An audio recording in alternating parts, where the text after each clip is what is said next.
Muy buenos días a todos. Es un privilegio que nos podamos reunir un domingo más. Y aunque no podemos estar todos, pero hay un buen grupo de hermanos y después el resto nos estará viendo en internet. Así que saludamos a todos los hermanos en esta mañana. En la mañana del 5 de agosto de 1620 salían del puerto de Southampton 2 barcos normales y en su interior 102 pasajeros, que al poco tiempo, a los pocos días de salir, tuvieron que parar en Dartmouth por la avería de uno de los barcos y cambiar los planes, y los 102 pasajeros que estaban repartidos en 2 barcos hacinarse en uno solo. Fue un viaje accidentado, fue un viaje complicado, no fue un viaje cómodo. Imaginaros que el espacio se había reducido a la mitad, o menos de la mitad, porque también había que acomodar las mercancías y los víveres. No era un viaje corto, no era un viaje cómodo, pero aún así, el grupo de estos 102 puritanos ingleses llegó a tierras americanas, donde fueron ayudados, recibidos y cuidados por los indios nativos que allí vivían. El 21 de noviembre de 1620 se firmaba el pacto del Mayflower, que era el nombre famoso del barco que llegó allí. Ese fue el primer intento que realizaron los colonos para intentar autogobernarse, porque Inglaterra no estaba colonizando Estados Unidos, lo que hoy conocemos por Estados Unidos, las tierras americanas. Inglaterra lo único que hacía era dar permiso para que empresas privadas fueran y se establecieran y explotaran aquellas colonias. Pero no había, de momento, en ese momento no había una colonización dirigida por el gobierno británico. Estaban empresas que iban y viajaban hacia allí e intentaban explotar el nuevo continente. Los viajeros del Mayflower emprendieron un viaje conocido, no eran los primeros que iban allí. Allí ya existían diferentes ciudades. Pero nada hacía presagiar que este viaje de 102 personas iba a ser recordado durante generaciones.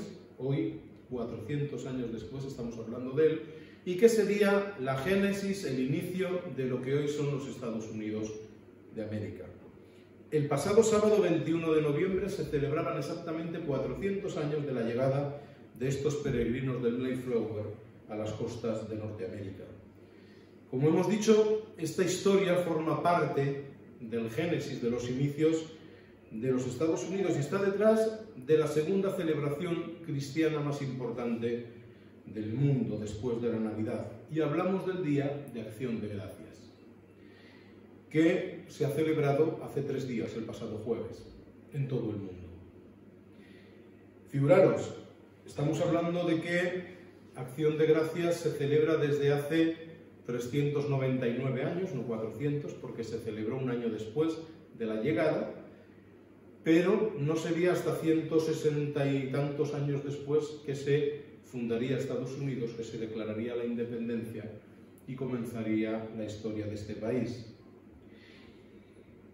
Como he dicho hace un momento, el establecimiento de colonias en Norteamérica era una empresa privada. El Estado inglés se limitó a conceder licencias para que se establecieran allí y las explotaran, y dejaban que las colonias crecieran por sí mismas. Así que estos peregrinos, estos viajeros, estuvieron en el mar 55 días, hasta que avistaron el Cabo de Cod, en Massachusetts.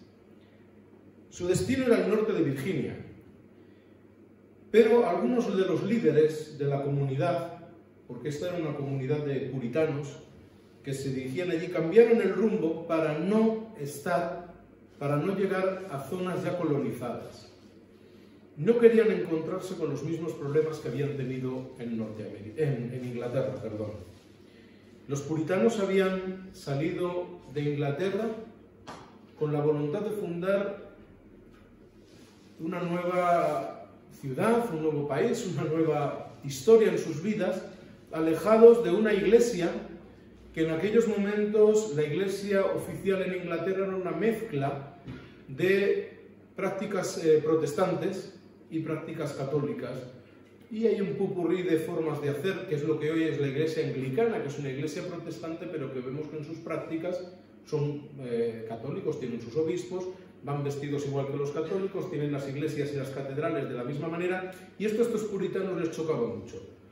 Porque después de la Reforma, después de ir a la palabra de Dios, después de leer lo que decía la palabra de Dios, entendían que la iglesia no podía ser esa iglesia majestuosa que estaba ahí, católica, y que la anglicana parecía replicar. Entonces deciden que lo más fácil es irse y fundar ellos su proyecto. Y ellos ya eran conocidos en Inglaterra como los puritanos. La propia palabra expresa lo que había detrás de las creencias de estos creyentes, de estos hermanos, ¿verdad? Así que cuando llegan allí, ellos ya no quieren establecerse en la colonia de Virginia, que ya existía, y en otras, y deciden ir un poco más al norte.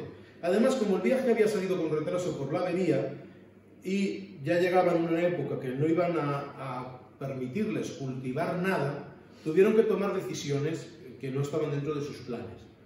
Ellos ya iban tarde, cuando llegaran no era época de cosechar, tenían que sobrevivir y vivir al primer invierno, con lo cual decidieron, en un primer momento, asentarse e involucrarse en una colonia, unos enclaves que John Smith, famoso John Smith, había bautizado como Plymouth, y allí se establecieron.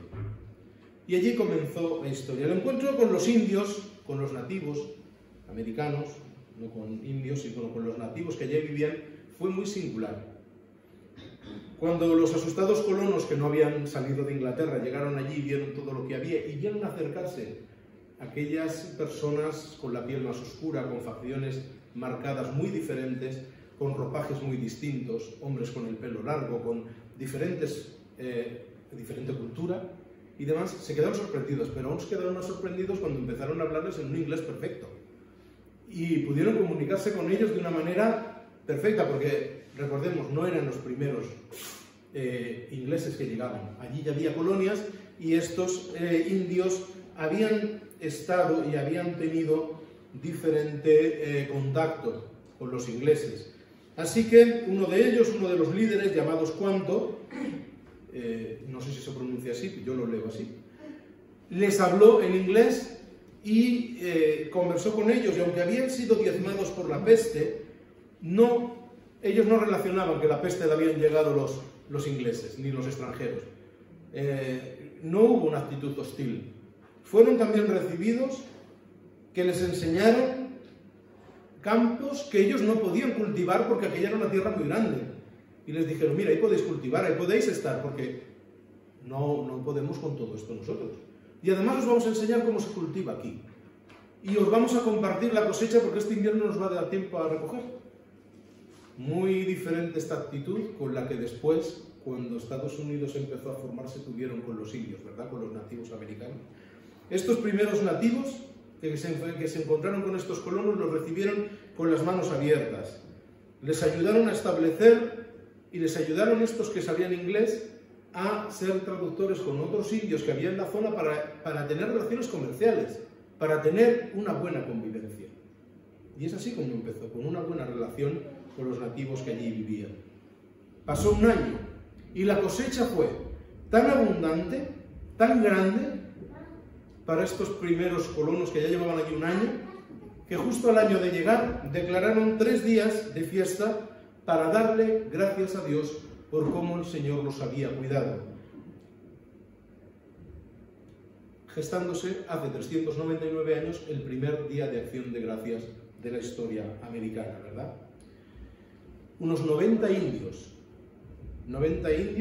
participaron y se unieron a la fiesta, que se convirtió en una celebración con un símbolo de tolerancia, gratitud y fe en la providencia divina. Dios les había cuidado, Dios había enviado a personas que ellos no se podían imaginar, además con milagros tremendos, porque estas personas hasta hablaban inglés. Fijaros cómo ellos se tenían que sentir. al llegar allí y descubrir que Dios les estaba poniendo todo por delante, les estaba cuidando y estaba haciendo que esa llegada, después del inicio tan complicado que había tenido el viaje, fuera como fue y empezara una vida nueva allí.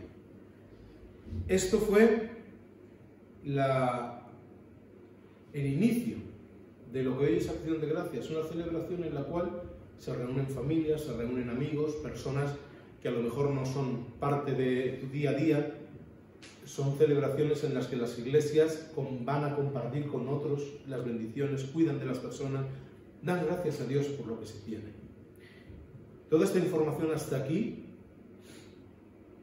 la he sacado de un artículo que mi buen amigo Mario Escobar publicaba en National Geographic y después en Actualidad Evangélica, y que esta mañana, para no hacerme spoiler a mí mismo, lo he subido al Facebook de la iglesia y también al Twitter de la iglesia, lo podéis mirar allí, pero si os lo hubiera dicho antes, pues ya sabríais todo lo que os he contado yo y no estaríais tan atentos.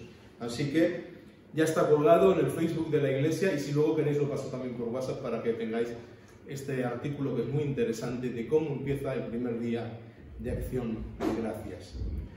Pero no son estos puritanos los que descubren que hay que darle gracias a Dios por su fidelidad. No son ellos los primeros que se ponen delante de Dios a ser agradecidos. La palabra de Dios está repleta de ocasiones en las cuales las personas se hacen conscientes de la realidad, de la fidelidad del Señor y se presentan delante de Él. Esta palabra es mucho más que una palabra, es un estilo de vida, es una actitud ante todo y ante todos, una manera de vivir, capaz de cambiar tu vida y capaz de cambiar la vida de las personas que nos rodean. Gracias es una palabra mucho más grande, mucho más potente y mucho más poderosa que apenas las 7 letras que la componen. Vivir con una actitud de agradecimiento, sabiéndonos y siendo agradecidos por todo y por todos, nos hace personas mucho más felices, porque no nos centramos en aquello que no tenemos, no nos centramos en lo que nos falta, no nos centramos en aquellas cosas que hemos perdido, nos centramos en Dios, ponemos nuestro foco en el Señor, ponemos nuestro punto de referencia en la fidelidad de Dios. Miramos al Señor y le agradecemos. Y ese agradecimiento nos pone en una correcta perspectiva de dónde debemos situarnos con respecto al Señor. La palabra de Dios está llena de referencias a la actitud de ser agradecidos, de dar gracias a Dios, de sabernos deudores de todo lo que Dios hace por nosotros cada día. Los salmos y los proverbios están llenos de referencias. Hay salmos como el 9, el 30, Salmo 100, Salmo 138, que están dedicados completamente a la acción de gracias, a presentarse delante de Dios agradecidos. Y justo esos mismos salmos están relacionados con otra actitud, la de alabanza. El Salmo 100, estamos agradecidos y alabamos. Salmo 9, estamos agradecidos y alabamos. Salmo 100, perdón, ya lo he dicho. Salmo 30, estamos agradecidos. 38, agradecidos y alabamos. Agradecidos y alabamos. La gratitud trae alegría. Y esa alegría trae alabanza. Y nos ponemos delante del Señor con un corazón lleno, con un corazón pleno, ¿verdad? Nos encontramos en la palabra de Dios, desde el inicio de la palabra de Dios, constantemente acción de gracias al Señor. Y hasta el final de la palabra de Dios nos encontramos esa referencia. Hoy me gustaría hacer referencias a dos textos que el apóstol Pablo va a escribir a dos iglesias distintas, a las cuales les va a decir exactamente lo mismo. Porque esto no es una cuestión cultural, no es una cuestión coyuntural, no es una cuestión momentánea, no es una actitud que tengamos que tener en un momento dado en la vida, es un estilo de vida. Esto tiene que estar grabado en nuestro corazón y afectar a todas las facetas de nuestra vida. Dice Primera de Tesalonicenses 5, versículos 16 al 18, Primera de Tesalonicenses 5, 16 al 18, estad siempre alegres, nunca dejéis de orar, Sed agradecidos en toda circunstancia, pues esta es la voluntad de Dios para todos vosotros, los que pertenecéis a Cristo Jesús. Estad siempre alegres, que ese gozo no nos lo quite nadie.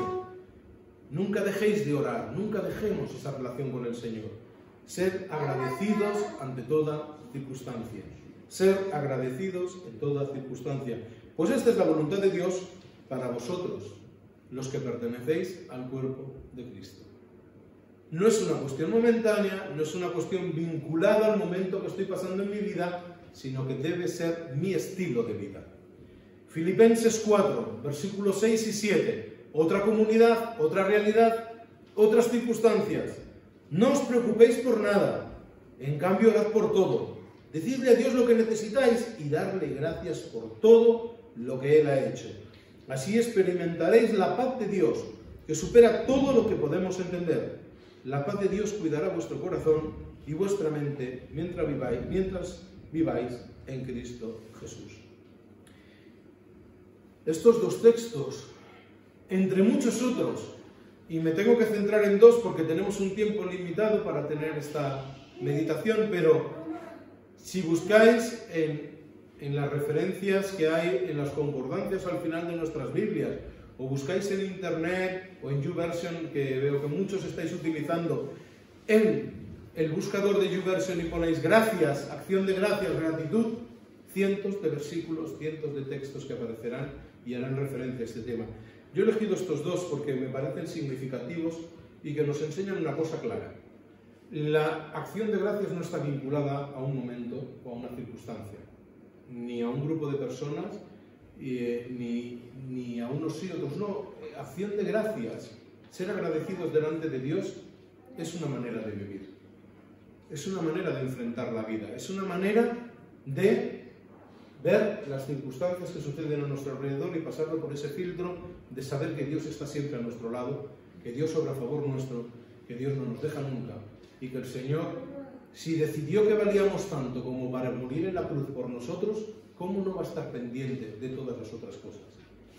Por lo tanto, cuando Pablo se dirige a estas dos comunidades, va a dejar claro a las dos que la actitud de vivir con acción de gracias, con un corazón agradecido, está vinculado directamente con esa relación personal con Dios. En ambos textos que acabamos de leer, dice que estemos alegres, que no nos preocupemos, que no dejemos de orar, que nos abramos al corazón a nuestro Señor, que estemos alegres.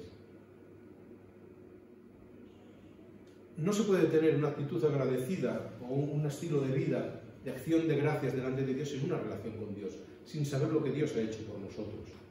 La palabra de Dios nos llama a vivir en constante agradecimiento, porque una vida en la que el agradecimiento está siempre presente es la vida de personas que saben que más allá de todo lo que son y todo lo que tienen, más allá de todo, está Dios, que es el que tiene el control de todas las cosas y el que vela por nuestro día a día. La vida de una persona agradecida es lo contrario de la vida de una persona arrogante, de una persona que es consciente de que siempre le falta algo. Es consciente de que siempre, vive una vida yo no diría de arrogancia, sino de tristeza. Lo contrario de una vida de acción de gracias es una vida triste, es una vida gris, es una vida oscura. Es ese tipo de personas que sabes que siempre hay una queja detrás de lo que vas a hablar con ellas. Siempre hay una queja, siempre hay un protestar por algo. No hay nada que esté completamente bien siempre. Sí, todo esto bien, pero... Sí, la cena ha estado fantástica, pero es que han puesto pollo otra vez. En Nochebuena, mi suegra. Todos los años lo mismo. Está buena, y me ha invitado y ha pagado todo ella, pero otra vez pollo. Siempre encuentran una pega. Siempre encuentran un punto para no ser agradecidos. Son personas que no tienen ese espíritu de contentamiento, de saber que no es tan importante toda esa circunstancia que puede no gustarme como el hecho de todo lo que tengo. Me enfoco en lo que no debo enfocarme, ¿verdad? La persona agradecida cree, sabe, conoce, es consciente de que necesita a Dios. La persona agradecida es consciente que necesita a Dios, es consciente que no puede vivir su vida sin Dios. Sabe lo que Dios ha hecho por él, por ella, y es consciente que por sí mismo eso no podría haberlo conseguido. Sabe dónde está realmente en perspectiva con el Señor. Es curioso, si leemos los dos capítulos que acabamos de leer ahora, el Tesalonicenses 3 y el otro texto en Filipenses 4, nos daremos cuenta de una cosa. A veces es muy fácil hablar desde una posición de comodidad. A veces alguien está hablando y dices, claro, como a ti te van bien las cosas, como tú tienes trabajo, como tú eres feliz en tu matrimonio, como tus hijos se portan bien, como tienes dinero para un coche nuevo, como te has podido comprar una casa. Y siempre miramos al otro con suspicacia, ¿no? Cuando nos habla y nos intenta dar esas palabras, nos intenta enseñar de ciertos temas, las personas que no son agradecidas buscan ese punto para criticar y para decir, bueno, tú me hablas así porque a ti te va bien. Ahora, si te fuera mal, si te pasara como Job, vamos a ver dónde estabas, ¿no? Sin embargo, cuando nos acercamos a la palabra de Dios y estos dos textos, ¿quién los ha escrito? Los ha escrito Pablo. Pero Pablo no estaba en una situación cómoda. De hecho, Pablo está escribiendo en una situación muy complicada. En las dos cartas. En uno, en la cárcel. No sé si alguna vez está en la cárcel. Yo he estado 2 veces de visita. Aclaro rápido porque rápido miráis así. 2 veces. Cuando cantaba en el coro y hacía teatro, que yo también he hecho esas cosas en mi juventud. Mi hija y mi mujer a veces no se lo creen porque dicen que soy muy serio, que no les hace reír y que no se hace cierta... Pero sí, fuimos a la cárcel en Albacete y cantamos en Navidad, hicimos teatro y estuvimos allí. Pero yo no me imagino lo que es vivir en la cárcel, lo que es estar en la cárcel, en prisión. Pues Pablo estaba allí. Estaba pasando un momento en privación de libertad. Figuraros lo mal que lo está pasando mucha gente con el tema del confinamiento. Imaginaros en una cárcel, de una celda de 3×2 y sin poder salir un ratito al patio, pero no podía salir a dar un paseo, no poder ir a ver el mar, no poder ir a salir ni que fuera por los caminos aquí alrededor del pueblo, entre las viñas, entre los olivos.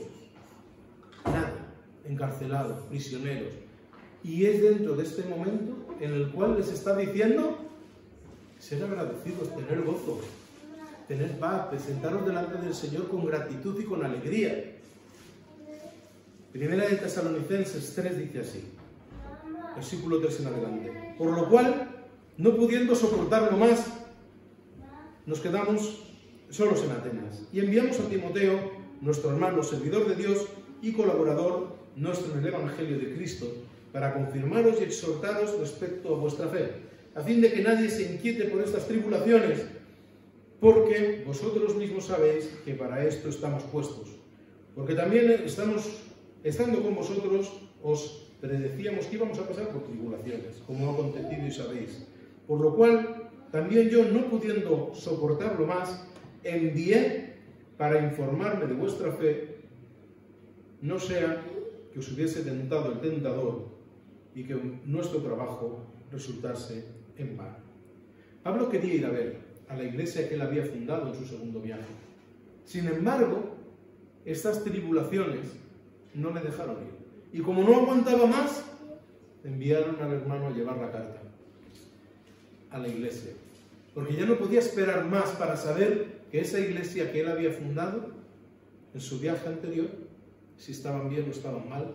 Y desde la cárcel les escribe, desde esas tribulaciones, desde esos problemas, desde esas circunstancias de necesidad, de enfermedad, de dolor. Porque como dice tribulaciones, no es una palabra que se dice, estaba un dolor de muelas un día. Eso es para asuntos serios. Una tribulación no es tener un día un poquito de dolor de espalda. Es vivir en medio de la enfermedad, es vivir en medio de la privación de la libertad, de la necesidad, de la enfermedad seria. Y en medio de esa circunstancia, Él les está escribiendo vivir con alegría, con gozo. Porque eso es importante, ser agradecidos a Dios. No miréis lo que no hay, mirar todo lo que hay. Mirar todo lo que hay.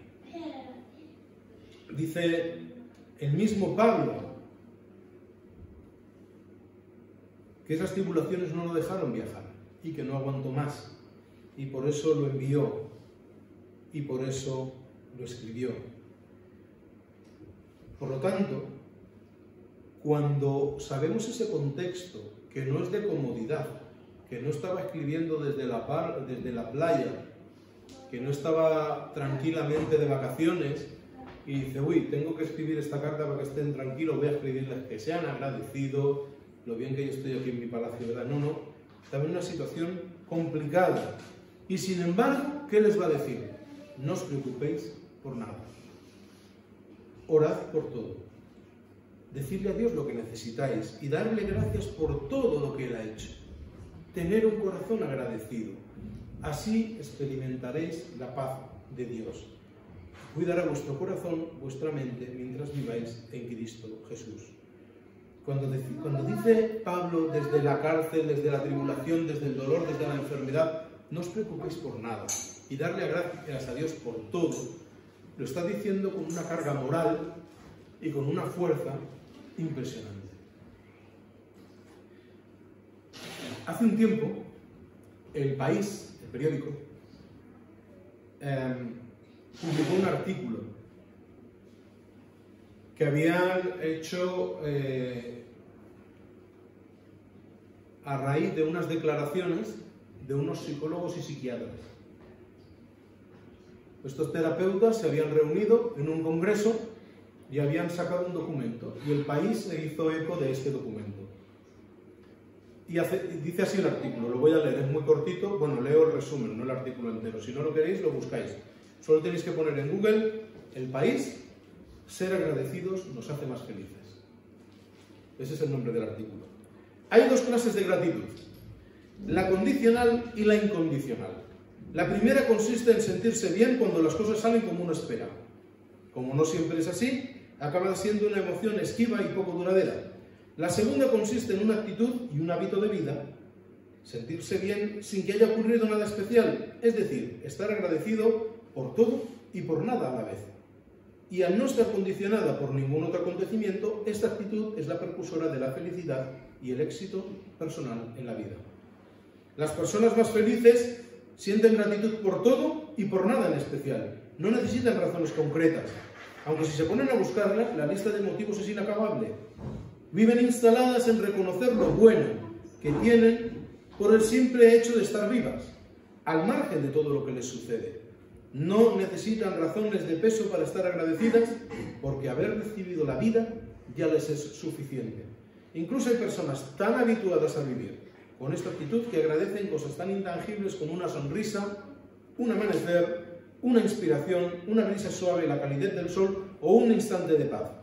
O incluso son capaces de agradecer al futuro, algo valioso que aprenderán mañana, el próximo libro que van a leer, que igual ni siquiera está escrito, o incluso la música que sonará en su propio funeral. Es lo que podría llamarse agradecimiento gratuito. No se debe a nada tangible, pero conmueve por igual. Hasta aquí. Vaya, han tenido que reunirse psicólogos, psiquiatras y terapeutas en un congreso para decir lo que dice la Biblia. 2000 años atrás. Que aquellas personas que viven con una actitud de acción de gracias, de gratitud en su corazón, son más felices, porque no dependen de lo que sucede, sino que son agradecidos ya por todo lo que han recibido. No se centran en lo que falta, sino en todo lo que hay y todo lo que vendrá. Sea lo que sea, porque no sabemos deudores del Señor, porque no sabemos que todo viene de parte de Dios. Y aun aquellas cosas por las que desearíamos no pasar,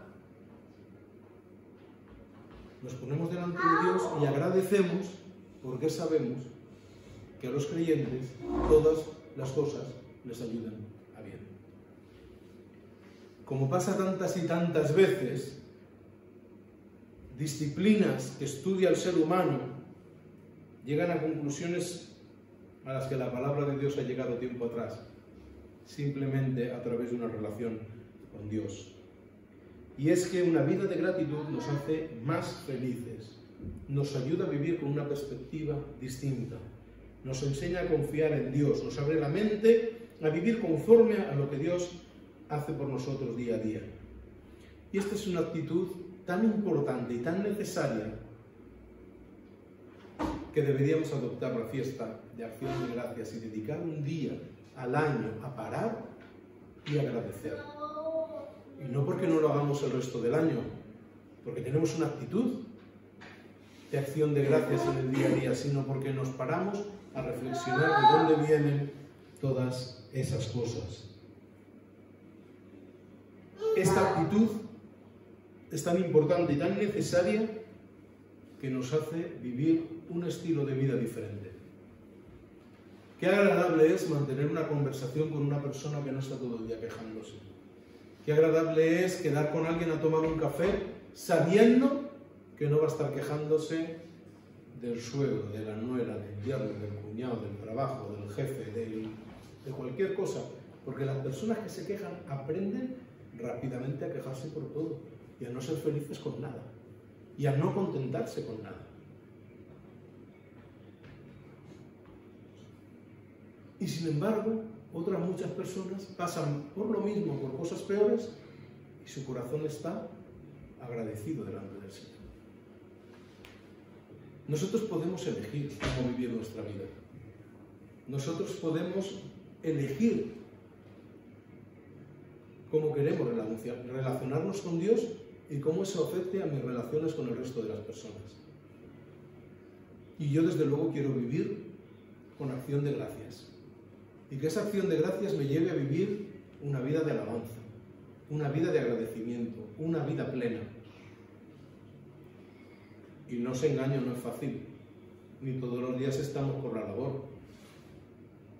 Ni todos los días las cosas que nos pasan o nos encontramos con el mismo ánimo, pues estamos ahí.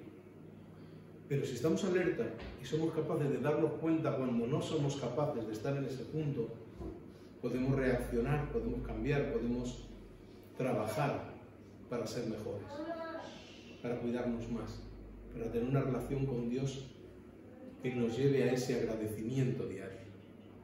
Por lo tanto, el pasado jueves se celebraba Acción de Gracias y yo os digo lo que os dije al principio de este culto. Esa sí es una fiesta, una celebración que deberíamos adoptar. Hay otras que no tienen sentido, las hemos cogido Halloween, Black Friday y seguro que hay otras más por ahí que se me olvidan. Y no tienen sentido. Porque no va con nosotros, no es nuestra cultura, no es nuestra forma de ser. Pero bueno, como nos dejamos impregnar de todo, pues eso también nos contagia. Que nos contagien de verdad las cosas que valen la pena. Que nos contagie de verdad celebrar la gratitud. Celebrar lo que tengo. Ser agradecido por lo que Dios me ha dado. Que me ayude a vivir una vida centrándome en las cosas buenas que tiene la vida. Y no en aquello que no es tan bueno. Yo no quiero que cuando me vaya a juntar a tomar un café con vosotros penséis, ya viene Juan a quejarse, ya viene Juan a protestar por algo. No.